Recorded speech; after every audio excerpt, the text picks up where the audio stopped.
Isinagawa ang isang press briefing para sa ligtas at payapang Semana Santa 2026 sa Campo Crame, Quezon City nitong umaga ni ka-31 ng Marso taong 2026.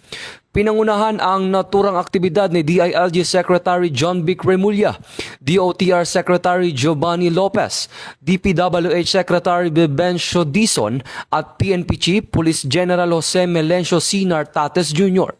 Tiniyak ng DOTR ang sapat na sasakyan, maayos na daloy ng trapiko at kahandaan ng mga response team. Nag-deploy naman ang Philippine Coast Guard ng 17,000 tauhan para sa seguridad sa pantalan at iba pang transport hubs at tututukan ng LTFRB ang daloy ng pasahero sa PITX.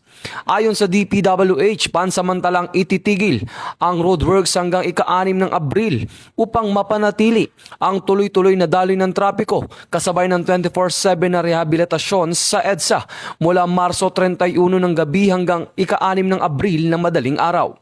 Samantala magpapakalat ang PNP ng 78,000 pulis sa buong bansa upang magbantay sa kaayusan, tumulong sa emergency at mag-alis ng mga obstructions sa kalsada. Layunin ng naturang briefing na ilatag ang kabuuang seguridad ng pamahalaan para sa inaasang pagdagsa ng mga deboto at turista ngayong Holy Week.